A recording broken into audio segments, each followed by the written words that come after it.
जाए उसके बाद हम कोई निर्णय लें, इसलिए उससे पहले हमारी पार्टी के राष्ट्रीय अध्यक्ष अखिलेश यादव जी और हमारी पार्टी के राष्ट्रीय अध्यक्ष ओम प्रकाश राजभर जी के निर्देशों अनुसार,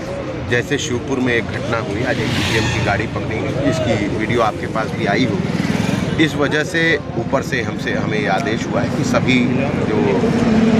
कैंडिडेट्स हैं और सभी जो पार्टी के जिम्मेदार पदों पर बैठे हुए नेता हैं, वो सभी अपने लोगों के मताधिकार को बचाने के लिए जहां ईवीएम रखी है उस क्षेत्र की रक्षा के लिए प्रशासन का सहयोग। और देखिए, आप जैसे यहाँ देख सकते हैं प्रशासन रोड की उस तरफ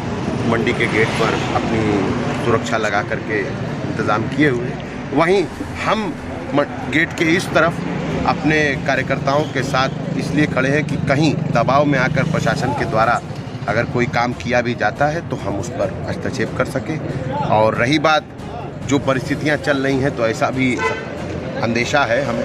हमारे राष्ट्रीय अध्यक्ष अखिलेश यादव जी का ये मैसेज है कि हो सकता है जो लोगों को परमिशन दे करके यहाँ पर बूथ पे खड़ा किया गया है, यहाँ बूथ कह रहा हूँ सॉरी, जिनको खड़ा किया है हमारे जहाँ पे ईवीएम रखे हुए स्ट्रांग रूम के बाहर, उनको भी रात बिरात हटाया जा सकता है, ऐसी की हम लोगों को अंदेशा। उस अंदेशे से बचने के लिए हम लोग अपनी पूरी तैयारी से यहाँ आकर बैठे हैं और अब यहाँ तब तक बैठे रहेंगे जब तक काउंटिंग ना शुरू हो। कैसे ये संभव कैसे है, कैसे टाइम ड्यूरेशन आप देंगे या स्लॉट वाइज? देखिए, हमारा मनोबल बहुत है और आप लोग भी यहीं हैं, तो आप देखिएगा कैसे हम लोग रहेंगे, सोएंगे खाएंगे यहीं पर। यहाँ भौरी लग रही है, आप भी चलिए खाइए हम लोगों के साथ और यहीं बैठा जाएगा। कुछ लोगों को बुलाया गया है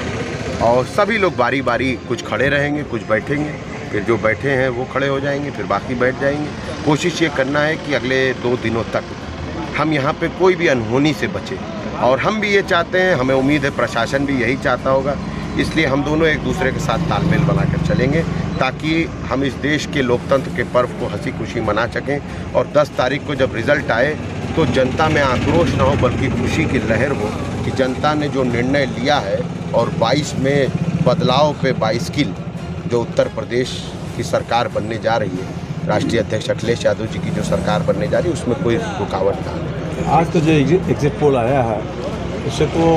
भाजपा पूरा फुल मेजॉरिटी में आ रही है। देखिए, यही बात है, एग्जिट पोल अच्छा हुआ आपने याद दिला दिया। एग्जिट पोल भी इसमें एक सबसे बड़ा खेल है क्योंकि जनता कुछ और कह रही है, मीडिया कुछ और कह रही है, तो ये एक आशंका पैदा करता है कि कहीं ऐसा तो नहीं कि आड़ में कोई खेल हो जाए, कुछ सीटें जो कम मार्जिन से हो उसमें कोई दबाव चले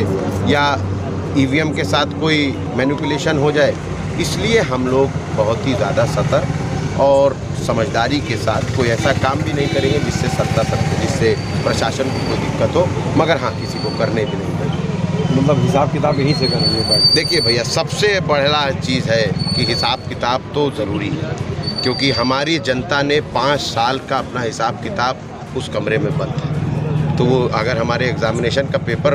गायब हो जाएगा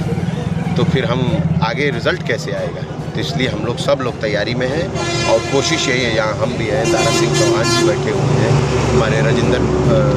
जी बैठे हुए हैं, गोना मोहम्मदाबाद वाले, उमेश पांडे जी हैं, तो हम लोग चारों ही प्रत्याशी, हमारे ज़िला अध्यक्ष दूधनाथ यादव जी, यहाँ सभी लोग बैठे और जो भी जिम्मेदार पदों पर हमारे विधानसभा क्षेत्र में, लोकसभा इस मऊ जनपद में जो भी जिम्मेदार पदों पर बैठे हुए पदाधिकारी हैं वो बैठे हैं और जिनको खबर लग रही है और जो इस लोकतंत्र से मोहब्बत करते हैं वो भी यहाँ इस लोकतंत्र के पर्व में उसकी हिफाजत के लिए एक रात और जगने के लिए आए। बसपा नहीं आई है इसमें हिफाजत करने के लिए और या कांग्रेस भी नहीं है? बसपा तो कहीं नहीं आई, कहीं दिखी आपको,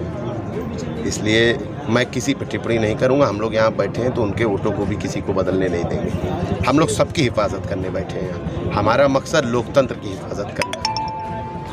थैंक यू। रोल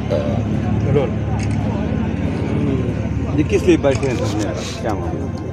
हम लोग देख रहे हैं कि जिस तरीके से इस प्रदेश की जनता में एक बदलाव की बयार थी, उन्होंने आखिरी क्षण तक उसको पूरा किया है सरकार को बदलने के लिए। और आज आपने देखा कि कल शाम को जब एग्जिट पोल आया, ये पूरी तरीके से इस प्रदेश की जनता की सोच के विपरीत रहा है। इससे लोगों के मन में जो आशंका पैदा है कि यह जो एग्जिट पोल दिखा कि उसके आड़ में ये पूरी तरीके से ईवीएम मशीन को बदल करके पूरी तरीके से इस देश के जो प्रदेश के लोगों ने जो अपना मतदान किया है उसको पूरी तक उसको डाका डालने की तैयारी है। आपने देखा होगा गाजीपुर में, आपने देखा होगा बनारस में, खास करके सीपुर विधानसभा में आपने देखा कि किस तरीके से उस विधानसभा में ईवीएम मशीन जो है प्रकोप से लाद की जाए चली गई और बगल में पाई गई। तो इसको लेके पूरे प्रदेश में जो लोगों के मन में जो भय का माहौल है और इस सारी चीज़ों को लेकर के हमारी पार्टी के राष्ट्रीय अध्यक्ष माननीय अखिलेश यादव जी और गठबंधन के नेता मिल करके इस बात की अपील की है कि हमें इस देश का अगर संविधान बचाना है, इस देश का अगर लोकतंत्र बचाना है तो हमको पूरी तरीके से इस प्रदेश में जिस तरीके से सरकार के संरक्षण में इस साजिश हो रही है, ईवीएम बदल करके इस प्रदेश की जनता ने जो मताधिकार का प्रयोग किया उस पर डाका डालने और समाजवादी पार्टी और गठबंधन के जो हमारे समाजवादी पार्टी के राष्ट्रीय अध्यक्ष ने अपने प्रेस कॉन्फ्रेंस में पूरे डिटेल पूरे प्रदेश के आम जनमानस और अपनी पार्टी के कार्यकर्ताओं से अपील किया है। इसलिए सारे पार्टी के कार्यकर्ता जो है पूरे प्रदेश में इसी तरीके से मऊ में बैठे हैं, इसी तरीके से अपनी जैसे खुद की रक्षा लोगों ने की, इस ईवीएम मशीन की रक्षा करके हम लोकतंत्र को बचाएंगे और उत्तर प्रदेश से माननीय अखिलेश यादव को सरकार बनाएंगे। कब तक यहाँ पर बैठे हैं? जब तक गिनती पूर्ण नहीं हो जाती है, मतलब 10 तारीख की सुबह तक आप यहाँ बैठे? जब तक गिनती पूर्ण नहीं होगी, 10 को हो सकती है, 11 हो, जब भी हो। ये तो इलेक्शन कमीशन का जो वो है कि 10 तारीख को गिनती शुरू होगी और जब तक अंत नहीं हो जाएगा, जब तक गिनती पूरी नहीं हो जाएगी, तब तक समाजवादी पार्टी के सभी नेता अपने माननीय राष्ट्रीय अध्यक्ष के निर्देश पर जब तक प्रमाण पत्र नहीं मिल जाएगा तब तक हम लोग इसे बैठेंगे। मैंने तो जिसे